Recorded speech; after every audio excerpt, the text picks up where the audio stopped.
Hey, it's Chris, Liege Games. Let's do this. Let's go. Kingdoms Forlorn.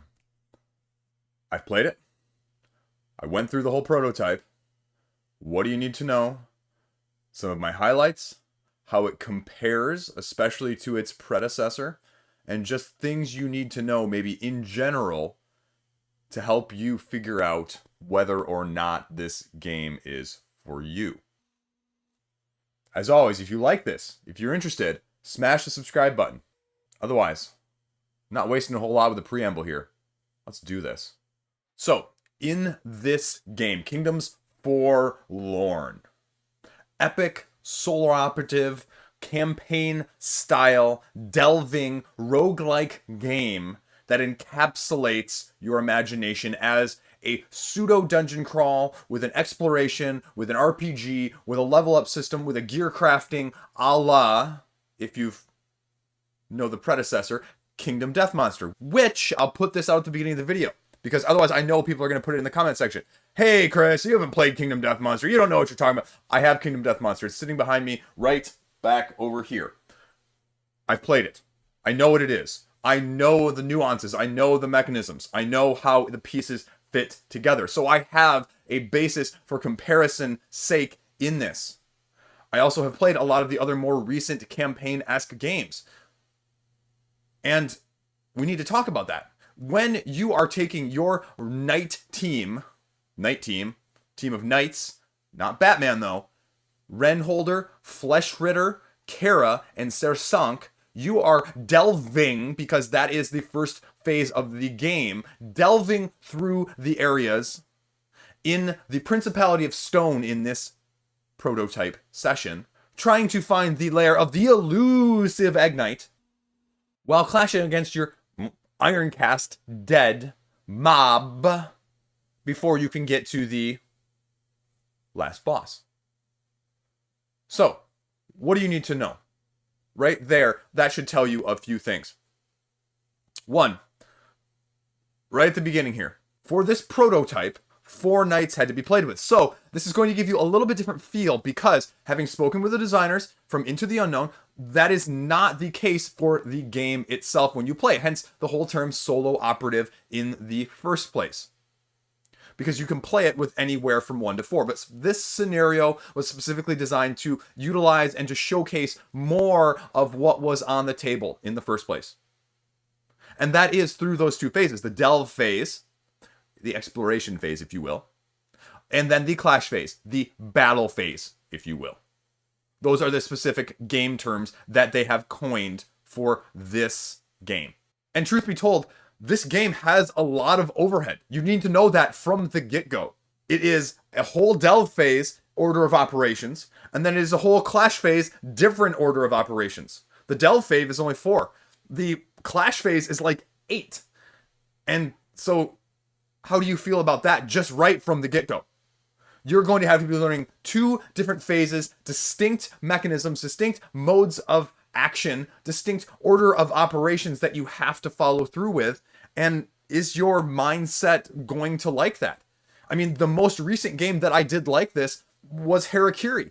Harakiri had sort of the overworld, the macro view, and then the micro view. And that's exactly what Into the Unknown is doing here with Kingdoms Forlorn. With sort of your, instead of dark ninja Oni vibe, you've got more of your dark, sinister Camelot, or Monty Python, if you will, and the Holy Grail. Now, again, it's much more serious than that, but the artwork may give you those inklings. And some of the utilizations of those little Easter eggs and little wink wink nod nods for the Eggknight even. Oh, you find a trail of yellow substance on the ground. You're trying to identify what it could be. I mean, things like that are going to engage you in, depending on whether or not you like that, or, some people don't for some reason.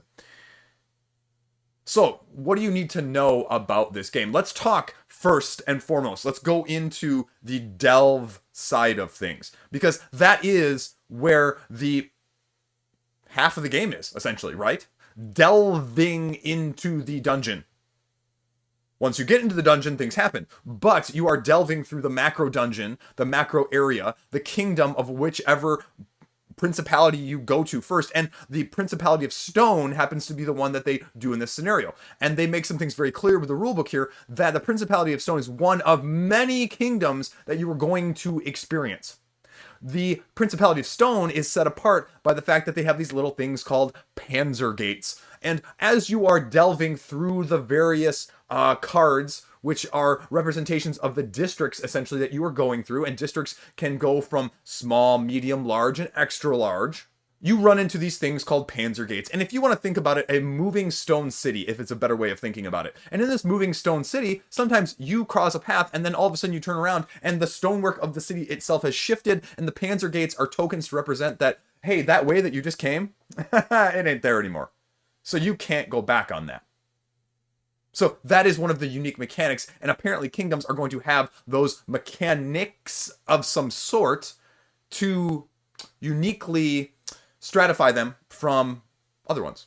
Now let's get into the actual delving though in the City of Stone. Like I mentioned, you have those 4 different areas, size cards that I mentioned. Side note right here, while we talk about the delve, one thing that is common across all of these, you're going to see plenty of images throughout this video, some shots of a little bit of everything. But with these cards, just like across the whole spectrum of whatever it may be, there's a lot of iconography. And some of this iconography is itty bitty. So again, just beware. So what you're doing is you're looking at said card, you're choosing a path, you go that path, and the interesting mechanic on the delve is, in order to give you more control, you are getting the resources or the items that are on the path that you are leaving, not the path that you are going to. And you'll notice that on all 4 of the sides, most of the time, not always, there are symbols. North, south, east, west. I actually did that right on camera for the first time, so I don't have to do an outtake of this. But there are going to be other things that go along with that. Curse and threat, which are menacing, which are, the bad guys lurking just around the corner to let you know that, hey, you might want to do something about that because otherwise it's going to happen. And the larger of the cards that you go into, the more of that accumulates. Now, in this specific scenario, they say, the commonality between these knights is that they are all, paths are crossing, streams are crossing, if you will, and get that reference, in terms of their objectives. And so they are all fighting or trying to find a similar objective within the Principality of Stone, hence they're all 4 in this scenario in the first place. And so they're all trying to collect clues. There are clues of 4 different colors. Each knight needs 2 colors.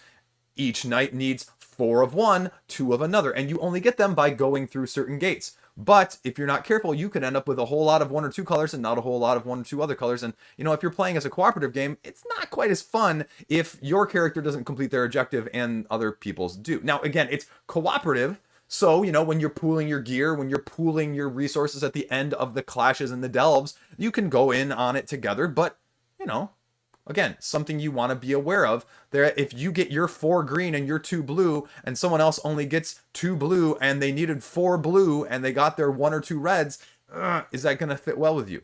Now, going right along, we'll just stay on the clues side of things. When you have all of these clues, you'll see here, what I was holding up at the beginning is the prototype storybook. So each of these characters has a fleshed out storybook, or objectives, or requirements, or triggers that are going to happen. And so when you get 2 of your clues of one color and another clue of another color, well, then an event happens and you go and you read event number 4 or event number 6 or event number 1, and then it tells you, okay, do this or this, or choose this or this, and then go to the next one, or this happens, and or make this choice, or make this skill check. Now, there are skill checks, dice, rolling, D10s, lots of rolling of D10s in this game. And that's the other commonality with Kingdom Death, and we'll talk about the other commonalities when we get more to the clash phase. You're going to be rolling skill checks, and you have some mitigation, you have some re-rolling ability, and we'll talk about how you do that in a second with some of your statistics, the 3 statistics that you're mainly keeping track of on the main board. But it's dice rolling at a core. It's not as controllable, it's not as pure information or non-random than some of you may like. And again, you just need to be aware of that. I mean, if you're not familiar, if you're looking at this and you didn't like Kingdom Death Monster mechanics, then this isn't going to change your mind. But this does give you more mitigation than the Kingdom Death Monster mechanics do. So let's go into that for a second. Let's go into the stats themselves that are present on your player board. You have three main stats. You have your health, your vigor, you have your passion, which is like your heroic, oh, I'm gonna win. And then you have your heat, which is basically like fatigue, or basically like, you know, your energy that you have to spend, essentially. And certain things are going to allow you, and this is the Into the Unknown combat system in a nutshell. As you get weaker, as your health drops, you actually get stronger.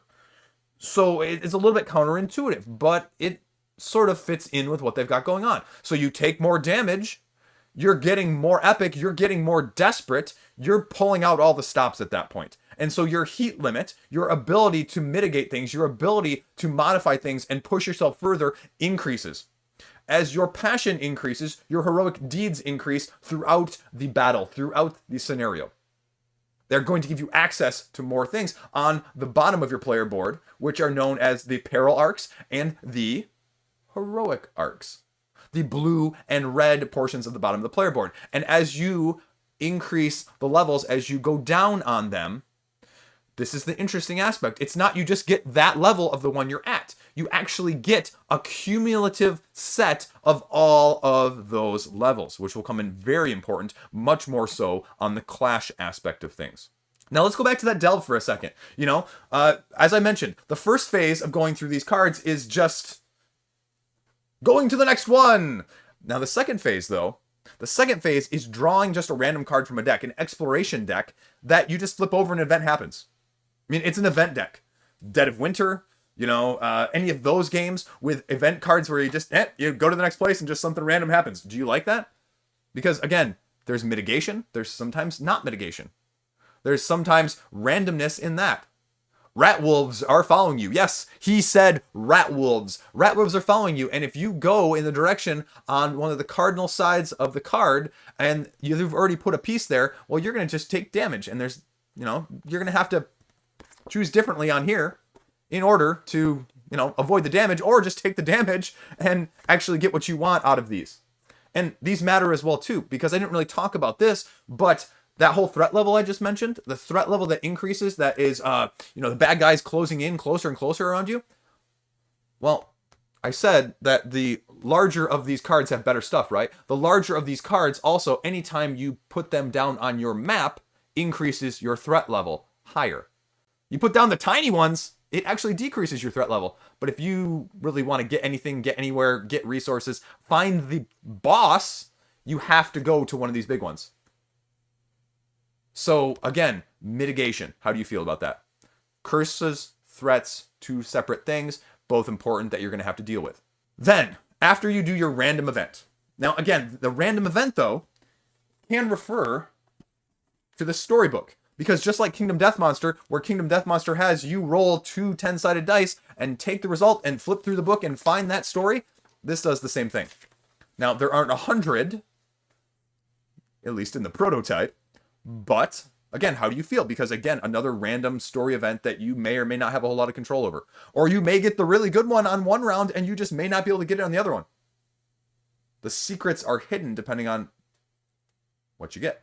Then comes the third phase. The third phase of Delve. The third phase of Delve is where you can use your abilities. Now, you're going to have these character cards and your ability cards that you start off with that you can select from if you are able to buy more or get more at a later point. And your cards are double-sided. On one side, there is a sort of white creamish color, and on the other side is the purple color. The purple side is the Delve-specific ability during that phase, because you have the same cards for both phases, and you just flip them over between phases. Now you go, okay, well, that seems straightforward, right? That's easy. I'm just going to spam this one and win. No, you can't, because they've also got sort of this timed round-robin mechanic. So some cards you can play and they will come right back to you. Some cards you will have to put in essentially the delay 1 pile. Some cards you will have to put in the delay 2 pile. Some cards will just discard altogether and you don't get back until you rest after a clash. So when you choose to use them, how you choose to use them, the urgency in which you need them is going to change. Now they call it, delay 1 is the sync, delay 2 is the delay. And so on your turn, when your cards get refreshed, but on refreshing of these cards, you have to remember that if you're spending them during the delve phase, this is the other aspect that you may or may not like. The delve phase, when they're spent, you do not get to recycle through them. Only when you go into the battle are you going to start recycling, where everything goes from that delay 2 to delay 1, but then your character has a certain number of cards they can take from that delayed 1 area back into your hand each time, which is very, very important because some of the skills that you're going to be needing to use that are very important, like Night Roll, I'm looking at you, especially for this scenario, may not come back to you right away. So your strategy may be drastically different depending on whether or not you have that card in your hand or not. And then it goes to phase 4. Then you clean up at the end. Then you pass the first turn marker on to the next person and rinse and repeat until you go through all of the cards on the exploration deck. At the end of the exploration deck, you hit the mob clash, where I fought the Iron Casts, where 8 Iron Casts are laid out on a map. We are stuck in the center of them because they caught us by surprise, and then rinse and repeat of smack, smack, smack, attack, attack, attack, and hopefully come out the successor and the victor, which we did. And then you go back to the second half of the exploration deck, the delve deck, and you need to find, going through those same 4 steps, each person's turn, to be able to find the boss clash area, because the boss classes are only on some of these very select maps all the time while trying to get those clues in order to go to the right areas and creating this map that you might be able to backtrack on. So you got to get there before you reach the end of that deck, because if you don't reach the boss area by the end of the deck, then you just lose it altogether, and it's not even any fun. Then you don't get to fight the boss, so you got to be careful on that. Your hero, your knight, may even have a special event inserted into the exploration deck to take place or to take part of that phase of things. So again, something a little bit nuanced in there. That's basically the whole delve phase in a nutshell. Let's pause here, and I'll give you my thoughts on the delve phase before we get into the clash phase, because that's a whole nother discussion as well. The delve phase, I like it. Like I said earlier, I compared it to Harakiri, where you had the big picture and the small picture. Harakiri, it was kind of meh. There was a lot of stuff going on, but it just felt a little bit disconnected for me. I liked the mapping out of this, because you not only have to get the clues that you want, avoid the things you don't want, figure out what size you want, because also you can't just choose a random size. The sides of the map actually tell you small, medium, or large. So not only are you choosing which threat or curse you're trying to avoid, or whether or not there's a panzer gate, or you're trying to get the item, the clue that you want, but you're also trying to, okay, well, if I go there and get the clue I want, well, I'm going to put a medium out, and a medium out's going to upgrade the threat by 1, and I already have a threat of 6, and, when I play the exploration cards, the threat of 6 or 7 is going to trigger an extra bad thing, and so maybe I don't want to do that. Is it better or not, depending on what you want to do? So I really like the delve phase, and once you get going with the delve phase is actually very, very quick. It seems like it could take a while, but you're not using the abilities as much. There's not as much AP. There is not much as analysis paralysis, especially at a higher player count. So the delve, especially if you're going to play delve at like 1 or 2 players, you would whip through the delve phase without any problem. No doubts about it. I'll put this in right now, though, before we talk about the clash, as sort of a side note, a side ramble here. There's a lot of overhead, especially under the clash phase, when you are playing with more than one character. If you're looking at this game and going, I play solo by myself, I want something that scales well. There is a lot more overhead here. Again, going back to my experience with Kingdom Death, there's a lot more overhead here with 2 or 3 characters than there is with Kingdom Death, or with a lot of the other dungeon crawlers. So, if you're looking at this from a purely solo side of things, I probably would be, again, if you can play 1 night, great. If you can play 2 nights, great. I would not suggest wanting to play 3 or 4 nights. If you're going to play 3 or 4 nights, you better have 2, 3, or 4 people.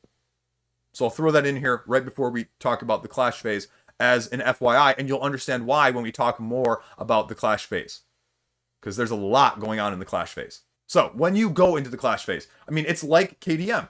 You've got your terrain. You've got your places for your good guys. You've got the places for the bad guys. You've got the AI deck, which, every turn you flip over an AI card, or you activate a bad guy and the AI card tells you what it does, the line of which, who's it's going to target, or who's it's going to target next, or who's it's going to target next, and then you activate it and you go.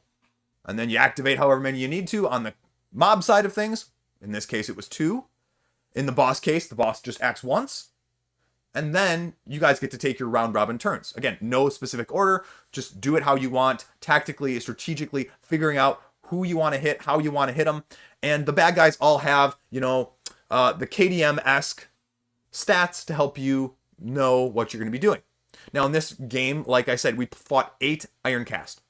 We had to kill 5 of them, essentially, to win the scenario. Not all 8. And when you start off this game in the Clash, I'll put this at the beginning of the Clash talk, and then we'll break down the steps and the phases and my thoughts on those. When you talk about the Clash phase and when you're doing this, if you're not familiar with KDM in general, you have your AI deck, which dictates what the character does, the bad guy in whatever form. And then if you hit the character, they have their reaction deck, or in this case, or in both cases, if you want to call it, they call it the BP deck here, as standing for body part deck. The body part deck, which is, again, the reaction to a non-static game. This is not a game where, I hit you, then your next turn you hit me, and no, this is a game where I hit you, and oh crap, you're going to actually actively respond, potentially, depending on how I hit you, depending on if I wound you or crit you, or if you miss, I actually might retaliate even worse. And that goes into the whole framework of how this game plays in the first place. Because, just like KDM, this is a little bit weird for people who have not played this style of game.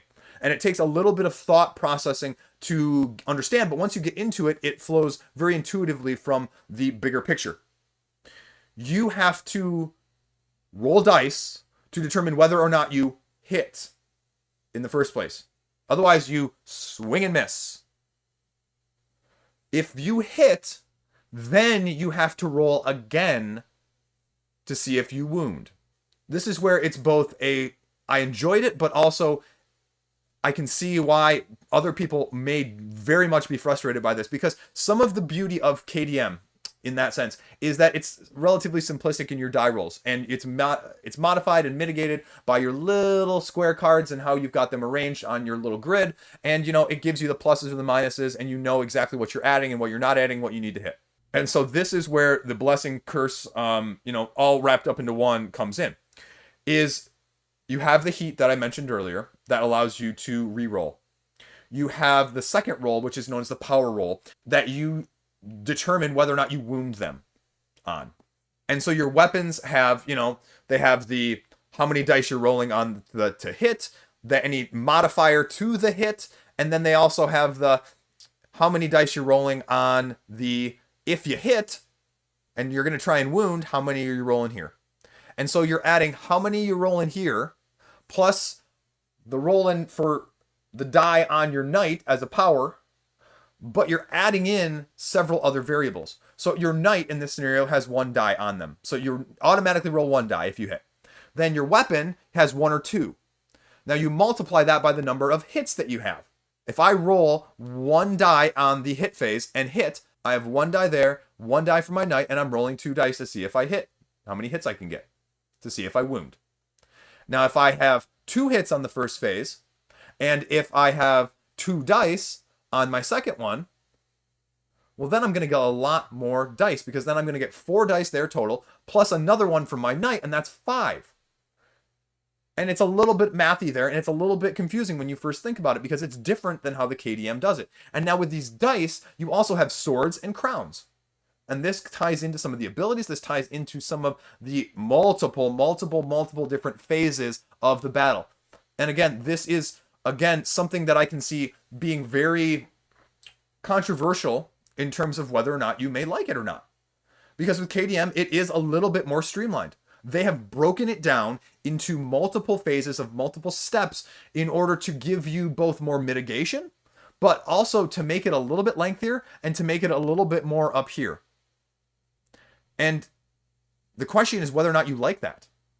And the other potential downside for people looking at this, in combination with that, I have a list of a lot of terms here that you're going to have to know, because there's a lot of different things that happen, because some of them will happen during the first ability phase, some of them will happen during the second ability phase, and why that matters is, well, we'll talk about that in a second. But addle, attack, auto break, block, break, bonus, bypass, choke, crash, daze, deadly, delay, deploy, disable, distracted, escalate, evasion, fire, flesh, full power, heal, hug, knockback, knockdown, motivate, lux, opening, pierce, petrify, power reroll, pushback, ranged attack, resistance, reach, reinforce, reposition, subdue, suppress, tumble, vault, wound, exhaust.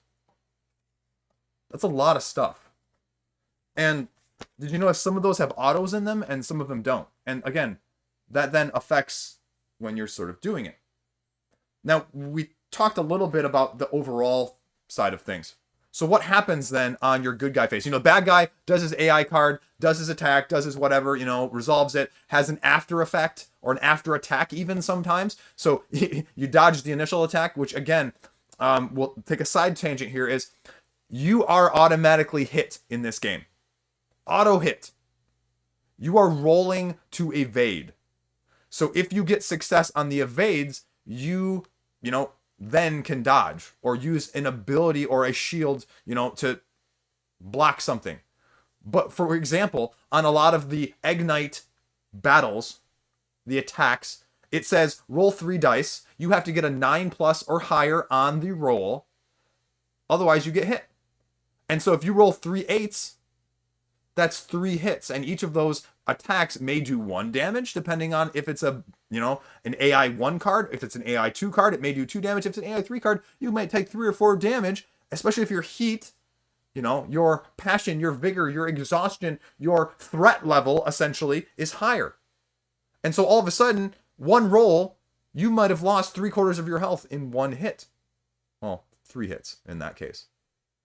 Because you're having to dodge every time. And again, I mean, when I fought the Eggknight, there were no, or I can't remember any evasive successes that were under 8. Now, again, you have a shield, so you can exhaust your shield to, you know, cancel 1 of those hits out. But if you're rolling 3 every time, I mean, again, whew, you know, some serious firepower going on here. And this was the Eggknight at level 1. I didn't even mention the fact that there's Eggknight level 2, like with KDM, where you escalate the level of the boss, which then changes the mechanics as well. We'll talk about the mechanics and how the monster may differ here in a second. But let's talk about Clash. I wasn't kidding when I said there's more steps on the good guy side of things. There are literally 8 steps that you're going through each turn of each character. Which again, depending on how you feel about that, it definitely gives you more that you can mitigate with. Definitely gives you more opportunities to help each other out and to assist each other from turn to turn, which KDM doesn't really have in that sort of same sense. It does it differently, but there's more here. It gives you abilities to help yourself out, which again is very unique. But the first phase is your refreshing. You're lowering your heat level so you can try and reroll, because you're using heat to reroll a lot of your different types of rolls in the first place. Now there's some that you cannot use for that power roll to determine whether or not you wound, but you can get those rerolls from your heroic arc, that little thing I mentioned earlier with the blue square at the bottom of your character's board. Now, did I mention you can unlock completely new ones and better ones throughout the game as well to upgrade your character? Because you can. Second step is the step that you're just looking forward to, right? It's your move and your attack. You have a move, a attack. Your sheet has listed how many you can move. You use one of your weapons, and there you go. Then you do the rolling that I mentioned. The am I gonna even hit you or swing and miss in the first place? Then comes in the first window, the first ability to use abilities. Then, if you hit, you draw that body part card. You see how he reacts. Then you roll for whether or not you're hitting. After you hit or not, he's going to potentially react. The Eggknight, that is, in this case. Then you calculate how you do wounds. And I actually really like how they escalate this here. The only problem is, you know, the whole game with KDM is, you know, you start to see a lot of the cards and you start to know when cards are coming out, and you can start to predict, okay, you know, this card is going to come out next guy, so I know he's going to attack here, so if we just avoid it and we can get away. And we didn't really have that happen as much with the Eggknight, so I'd be interested to see how that changes with repeated plays and with different bosses and dragons and things like that, because I'm guessing it would. But what you do is, so like if you do that wound, you take that BP card that you just successfully wounded, because it gives you a value in the center of the card of how many power roll hits it takes. And if you do, you take that out and you put that in your wound stack. And if you get enough of those, that's how you determine whether or not you beat the boss or the, the Iron Cast or whatever it may be. And so in this case, you take it out. And when you fight the bosses, not only do you upgrade the body part that was just lost. So if you lost a body part level 1, now you're going to instead, because you always have basically the same size, you're going to put in a body part level 2, which is going to be a lot harder to wound. And it's going to have a lot more adverse reactions that you may happen, especially if you hit or not. Then, not only do you do that, but you also increase the AI deck. So you take out a corresponding level. So if it was a BP one, you take out an AI card that was a level 1. And now you're increasing not only the defense and the reaction of the monster, you're increasing the attack ability and the dangerous level of the monster in the first place, because you're putting a higher upgraded AI card into his attack deck as well. Rinse and repeat for every wound. So that goes to that escalation system that they talk about, where things are going to get heavier. Things are going to get more dramatic. There's going to be larger on this side and larger on this side. Interested? Well, let's talk about one other aspect I didn't mention. Let's talk about the Mortis cards. Mortis cards, if you get wounded, going back to the enemy phase of things, if you get wounded, right? "'Tis just a flesh wound." Well, it kind of is. But at the same time, they utilize these Mortis decks in order to, again, escalate things to another level.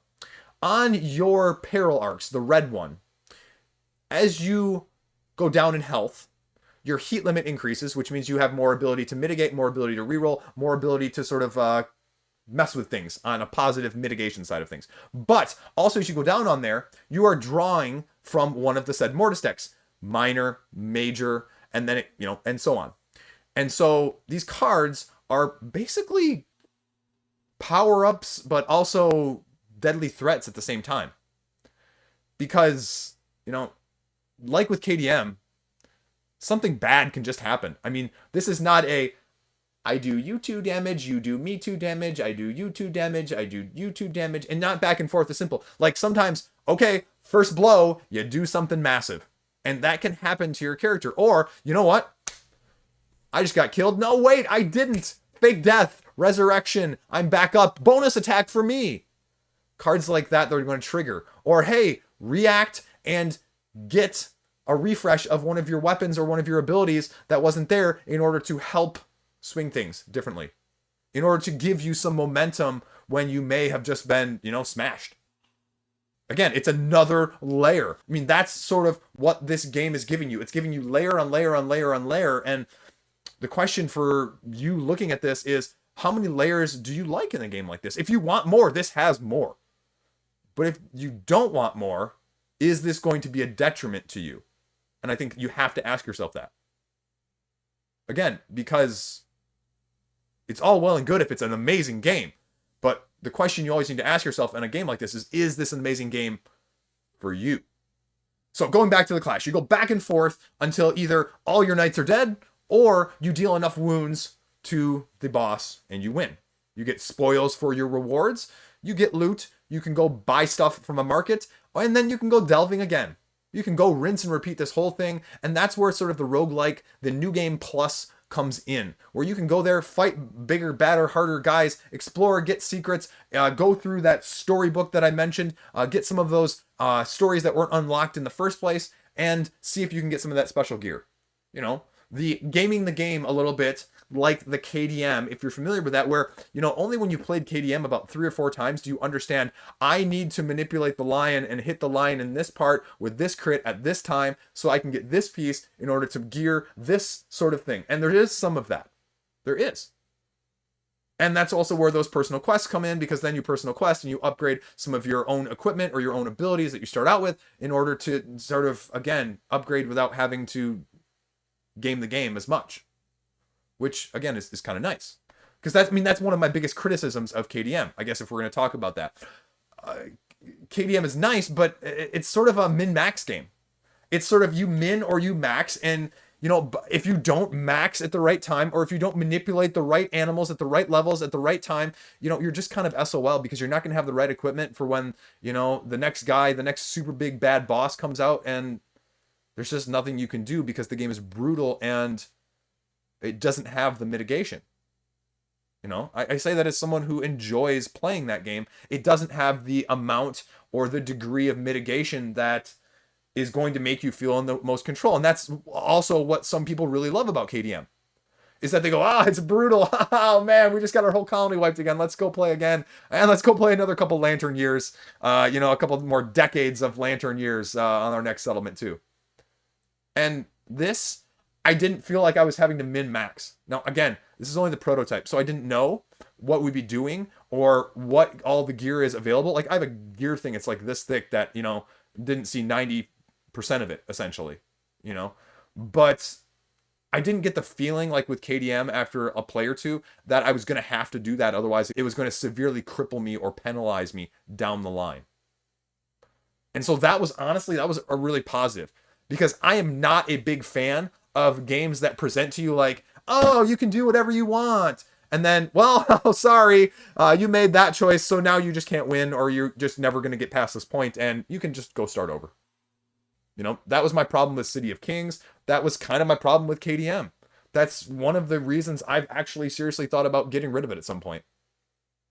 I mean, it's a great game. The mechanics are fantastic. It has done so much for the hobby in general, but again, when I look at a game, I go, is this a really good game? Or is this a really good game for me? Because that's the difference between getting a game played and just saying, I own a really good game. Because I think this is going to be a really good game. But is it going to be a really good game for you? Like I said, I mean, with all of these knights, let's talk about some of that overhead I was talking about. You've got your peril. You've got your heroic arcs. There's a lot going on in there. I didn't even talk about the ability phases that are going on twice during the clashes. The first phase, you're going to be putting tokens out there, and all of these characters have different tokens. I mean, this thing had a ton of different tokens that you were utilizing. And some of them go into this knight pool, if you will. This knight pool. And one of the phases at the end of your round is that the second to last phase is that you clear all of the tokens that are out here off completely, except for like 2 or 3 from that long list that I read earlier. But, and this is where the blessing curses, if you have a second ability phase at the very end, that is the last phase, and that is where you can put more of these tokens like broken or open, which adds 1 to your attack hit value to see whether or not you hit on the, whatever it needs to even swing and miss or swing and hit in the first place. And then you have the broken tokens because you have those dice with the little broken chalices on them. And the broken chalices, if you have a broken token here, you can use the broken token to convert the broken chalice into an extra hit, so you can overcome the BP card value in order to actually convert that BP card into a wound to get you 1 step closer to finishing off said enemy in the first place. So that's where this thing comes in really handy. But if you put them out there during the first ability phase, depending on what you're doing and when you're using them, then they're going to get wiped and the next person isn't going to be able to use them. So you got to choose wisely and think carefully, because if you use them during the first one, get them out there the first one, you can use them. But if you put them out there during the second one, the next person may be set up for success instead. So how do you want to do this? To use the words of someone infinitely more famous than I. So let's talk then here. Quick bullet points. Things I really liked. I like the delve phase. I said this about Harakiri. I like the macro approach. The delve phase goes really quickly once you know what you're doing, and it works well. It's intuitive. I love sort of the tile laying aspect of the puzzle building at the same time, and trying to figure out, okay, if I go here, the threat level, okay, here, the curse level, okay, here's the random adventure, here's the random choices. Now, again, there's a little mitigation and some random skill checks, which you're just going to hit or miss, which, again, depending on you feel, I really like the delve phase. I do. And I like that with Harakiri as well. I am a fan of that aspect of these games. I am. Known fact at this point. What else did I like? I liked the ability to share these tokens to allow you to cooperate and set up your friends, your associates on their turns to help mitigate. Because again, especially when you fight bosses, that's the only way you're going to have enough of these symbols, unless you're like on the ropes trying to like hang on, because then you've got like your either your peril track or your heroic arc, and you're getting some yourself and you're producing some of that your own turn. But you know, that's sort of where things escalate, because I think I didn't mention was, as your rounds go up in terms of number throughout the clashes, your passion increases, your blue one increases, which accesses you more abilities, including those brokens and those opens, and the power dice reroll, which are the ones to allow you to hit and wound, not just hit, just the wound portion of things, because you can't use your heat for that reroll. So those are very important, and they also can give you an extra die in the first place for the power roll, which that's probably the toughest thing when you fight some of these level 2 and 3 BP cards. I mean, you're hitting an attack value essentially of 7, and you're only rolling 3 dice, and there's only a most of 2 swords on a side. So you have to have some way to get extra, to get more, to set yourself up for maximizing it out every single time, whether that's rerolls, brokens, or carryovers. And so I like that. What do I think people may not like? I mean, like I said, there is a lot of terminology that you have to get straight. And the problem with it is, and that goes back to more I said, if you are playing this at a lower player count, there's not going to be as much share the wealth, share the knowledge, share the responsibility of which one you do and which one I do, because I may have to deal with, if I'm playing 2 or 3 knights, each knight has 2 or 3 of those or 4 of those keywords, and each of them are different enough that there's not going to be a lot of overlap between each of those keywords. That's a lot up here. Is it doable? Yeah, absolutely. But is that something you enjoy? Because, I mean, at a higher player count, you can focus on yours and it works well and you can handle it. But again, are you okay with like the 8 different phases, making sure you're going through those phases?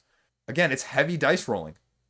Heavy dice rolling. There's more mitigation than a lot of other dungeon crawls and their ilk, especially with the heat mechanic, which, again, I really like the heat mechanic. The ability just to press your luck and sort of build this up and hope that you don't become too big of a threat, or it doesn't come back to bite you on their turn because you're re-rolling or using it to enhance your abilities, your actions in the first place. I think that mechanic is sweet. But again, it's heavy dice rolling. And some people, especially if you were looking at KDM previously and you're like, I don't like that, and I'm looking at Kingdoms Forlorn. If you didn't like how it was going in KDM, I don't think this is going to change your mind either. Because it's standing in a positive way on the shoulders of KDM, trying to improve, change, make itself unique in and of its own. And so if you didn't like, the predecessor, it's close enough that it's not going to change your mind. And that's okay. It's not trying to be like a huge drastic departure from that. I mean, you can clearly see the influence. And you know what? That's great. I love seeing influences of old games in new games. I love it. I love it. Because it means, hey, we recognize that this was a really cool mechanic, or this is a really cool thing, and we want to use it in our game, and we're going to put our own spin on it. Imitation is the sincerest form of flattery. And yeah, it's true. One thing I can otherwise see people like not enjoying as much is, again, going back to this storybook side of things. There's a lot of text with these storybooks, a lot of background. So they put a lot of work into some of this already. And I can't imagine how much work is going to go into this if all of the principalities, however many there are going to have even this many, let alone, dare say more than this. That's a lot. I mean, there's a lot of text. I mean, when they say story paragraphs, they're not kidding here, right? That's a lot of text. For a 1 right here, this is all 1. Does your group like narrative? Is that important to your group? Or is your group one that's just going to go, okay. Oh, down here, skill test. Here we go. This one or this one. Because you're going to be doing that relatively frequently, more so on the delve side. Again, I can see people skipping over that, or, you know, that just isn't their ilk. If they want a dungeon crawl, they want a Cthulhu Death May Die, right? You chuck me some dice, kill me some bad guys, upgrade my stats, rinse, repeat, roll again, beer and pretzels, and that's okay. Because I love those games too. And some nights you want that, and some nights you want this. Haha, nights you want this. Anyway, it's like I'm trying to do that. I can't even try and do that. I'm not that smart. So there you go. That's Kingdoms Forlorn in a nutshell. A very long, large nutshell. But my experiences with it, breakdown of what you need to know beyond just reading the rule book, because you can do that. You can watch gameplay.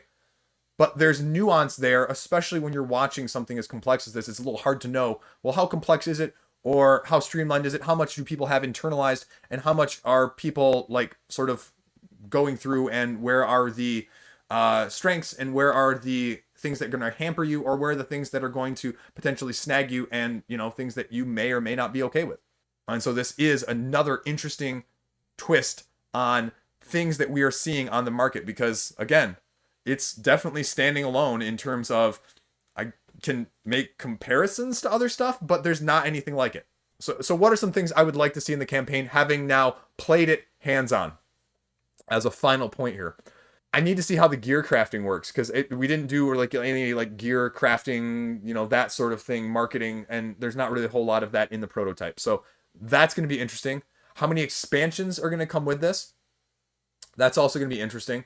Are we going to see other unique knights? How many more of the abilities or the keywords are we going to see in those lines? I mean, when I was skimming through the deck in terms of the gear, I mean, there's plenty of cool gear there. Plenty of better gear than, I mean, I started with like a broken sword and, you know, an unwieldy spear and a dented breastplate, you know, I mean, stuff's crap, right? So, I mean, you're going to get some cool stuff and you're going to upgrade and you're going to go. But again, it's a campaign game too, so having a way, and they didn't have anything here, but I'm assuming they're going to have full plans for that as well.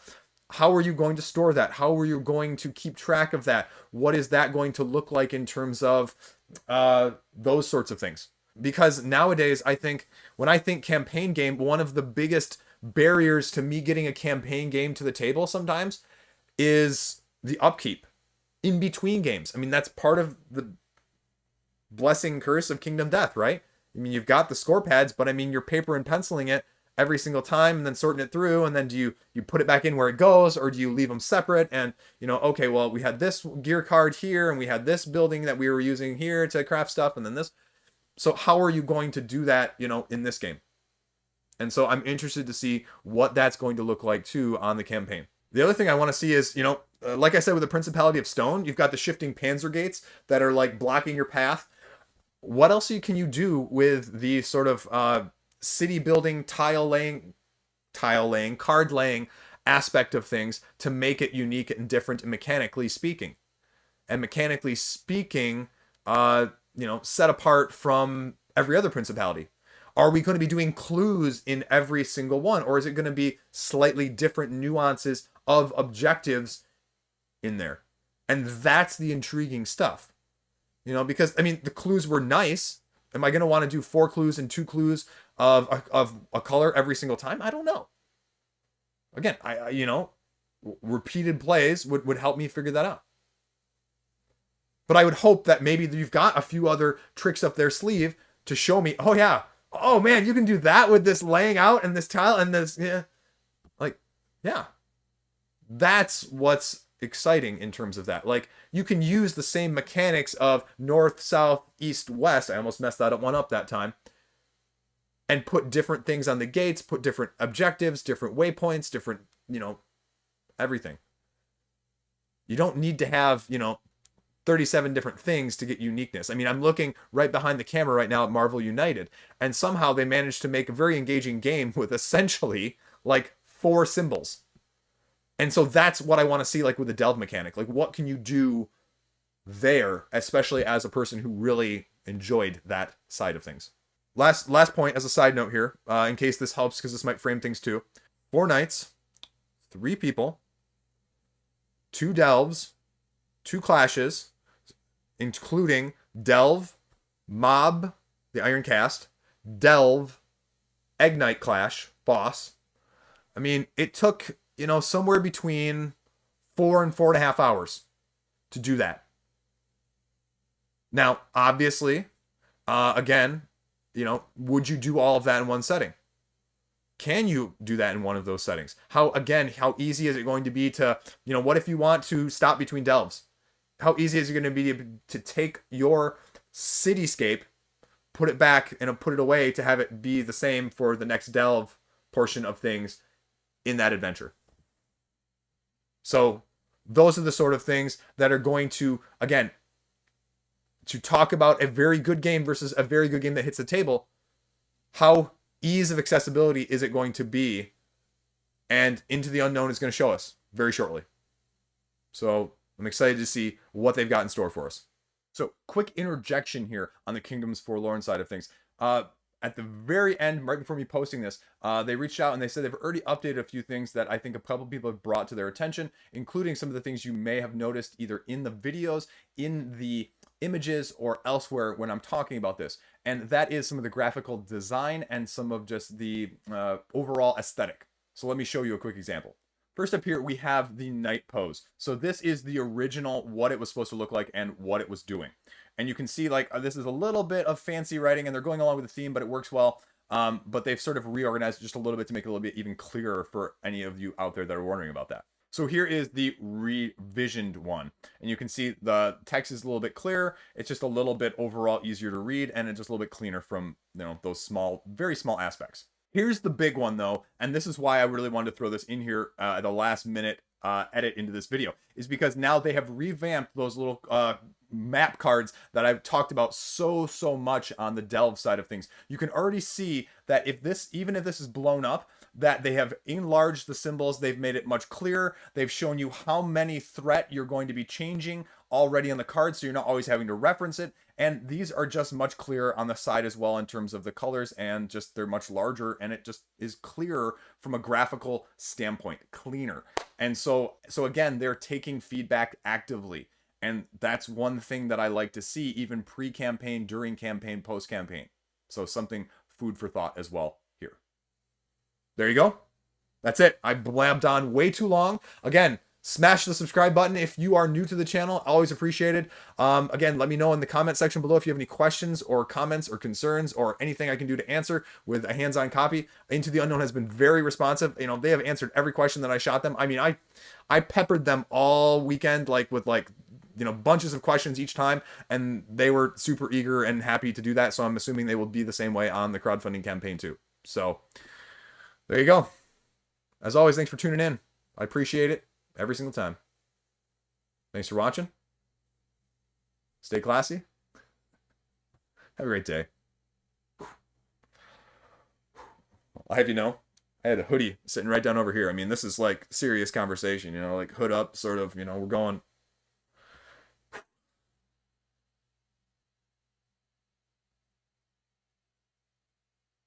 That's all I got. Nothing funny at the end here. I wish I had something. I'm good. Peace out.